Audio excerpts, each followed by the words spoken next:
Germany's Social Democrat Party has claimed a clear mandate to govern after preliminary results from Sunday's election put it narrowly ahead. The SPD leader says he plans to build a coalition with the Greens and the Free Democrats. Israel's Prime Minister Naftali Bennett has told the UN that Iran's nuclear program has crossed all of his country's red lines. He's accused Iran of seeking to dominate the Middle East by creating a nuclear umbrella over the region. In Myanmar, the shadow administration set up to oppose the military regime has scored a diplomatic coup by keeping its ambassador, who opposed the coup, in place at the United Nations. And Australia's Prime Minister signalled he may not go to the UN's climate conference in November as his government faces continued criticism of its poor climate record. And they're all your latest headlines here on BBC World News. In Germany, Social Democrat Party Chancellor candidate Olaf Scholz appears in Berlin after his party gained the most seats in Sunday's elections. The Chinese government expresses happiness on the return of Huawei's finance chief Meng Wanzhou and said 2 Canadians accused of spying had been released for medical reasons. In Kenya, the tourism ministry says the country lost $1 billion in earnings in 2020 because of COVID-19-related travel restrictions. And Kei Komuro, who is to be married to Japan's Princess Mako, left New York City to return home for marriage preparation. We begin in Japan, where the government has decided to end the coronavirus state of emergency on Thursday for Tokyo and 18 other prefectures. The number of new coronavirus cases has dropped significantly. We recognize that the situation is improving. The Prime Minister said he'll finalize the plan after consulting a panel of experts on Tuesday.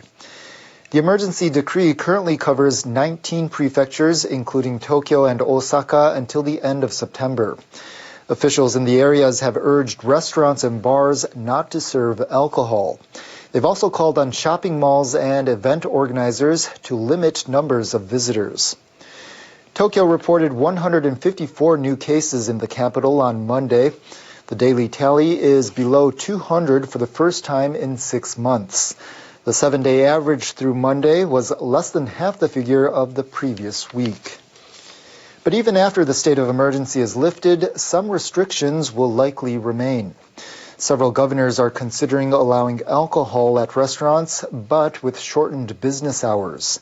They say they'll come up with measures after reviewing the central government's plan.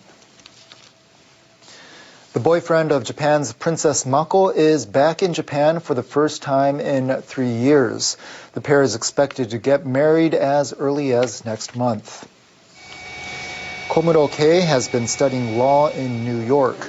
He'll spend 14 days in coronavirus quarantine at his home in Yokohama before his reunion with Princess Mako. This is Komuro's first visit to Japan in 3 years since moving to the United States. He graduated from law school this year. Princess Mako is the eldest daughter of Crown Prince and Princess Akishino. The Imperial Household Agency is expected to make an official marriage announcement soon. Their marriage was postponed after reports of a financial dispute between Komuro's mother and her former fiancé. The man had requested she repay about $36,000 he had given to her to cover living and other expenses. There's reportedly been little progress in the negotiations to settle the issue. Public reaction to the marriage has been mixed. Marriage is a personal matter, so it's a little different for people to talk about them. I hope they'll be happy. It's a happy thing. It's better to get married after making everything clear. The couple will hold a news conference after they register their marriage. Sources say they plan to start a new life in the U.S. Yokozuna Grand Champion Hakuho has reported to the Japan Sumo Association that he intends to retire. He's been struggling with knee injuries in recent years. Hakuho made his sumo debut in 2001. In May 2007, he won his first title. He also became the second Mongolian native to hold the sport's top rank. Hakuho went on to set numerous records.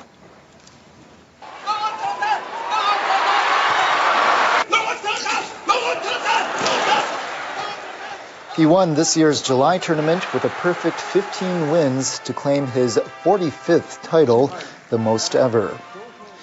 But he sometimes faced criticism over how he won bouts and his remarks. Hako also received warnings about his absence from tournaments due to injury. Meanwhile, Hako continues to support northeastern Japan, which was hit by a massive tsunami and earthquake in 2011. Sumo fans reacted to his retirement. He was a really strong yokozuna. He's from Mongolia, but I think he's worked hard in Japan and supported the sumo world. I want to thank him for his hard work. I was often inspired by his sumo. He deserves a rest. The 36-year-old acquired Japanese citizenship, a prerequisite for opening a stable, in 2019. Hako has said training strong wrestlers is a way for him to show gratitude. The season's first auction of blowfish, or fugu, has been held in western Japan, but the pandemic is affecting the price of the winter delicacy. More than 2 tons of wild and farmed blowfish were auctioned off at a seafood market in Shimonoseki early Monday morning. The market sells the largest volume of the fish in the country.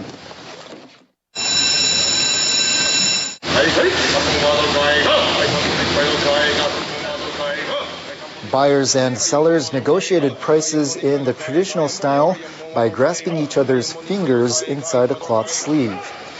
The highest bid was 18,000 yen, or about $160 per kilogram. That's down by nearly $20 from last year, marking the second straight year-on-year decline.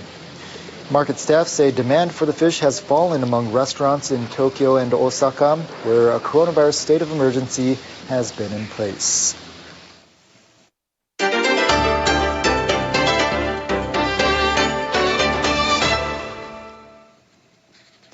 The UN nuclear watchdog is accusing Iran of failing to fully honor a deal struck 2 weeks ago.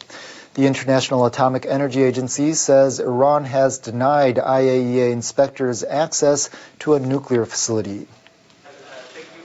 In the deal, Iran promised to allow the inspectors access to storage media of surveillance cameras at nuclear facilities.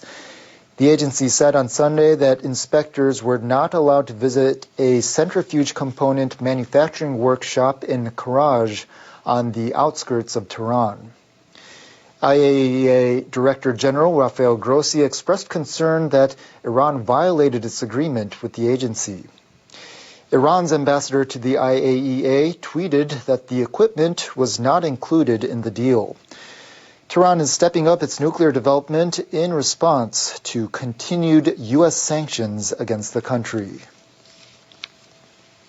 It's time now for a check on world weather with our meteorologist Sayaka Mori. A typhoon is creeping towards Japan, posing the threats of stormy conditions later this week. Sayaka has the forecast. Hello there. Typhoon Mindule, this year's 16th named storm, is slowly approaching Japan. The system is a very strong system and is likely to get very close to the Tokyo region on Friday. It's likely to stay over the waters, fortunately. However, because of the proximity, strong winds and heavy rain could pound the Tokyo region, and this is a large typhoon, so we will certainly feel the effect of the storm over the Tokyo area on Friday, possibly. So we will likely see rainfall in Tokyo later this week. Notice temperatures will be in the low 20s on Friday, but next week it's going to be unusually warm. Fukuoka could hit the 30 degrees on both Wednesday as well as Thursday. A vicious storm hit parts of the Mediterranean region, including Spain, France, and Italy, and even Morocco. This is the radar since Sunday. We saw drenching heavy rainfall hitting southern France and northern Italy. Parts of northern Italy saw nearly 270 millimeters of rain in a space of only 9 hours. And in France, there were nearly 40,000 lightning reported on Sunday night. The system is now located over the Balkan Peninsula. Another cold front is affecting central areas of Europe. Ahead of the system, warm temperatures can be found, like Vienna 23 on your Tuesday, Rome at 28 degrees, in the single digits in Moscow. That's it for me. Stay safe.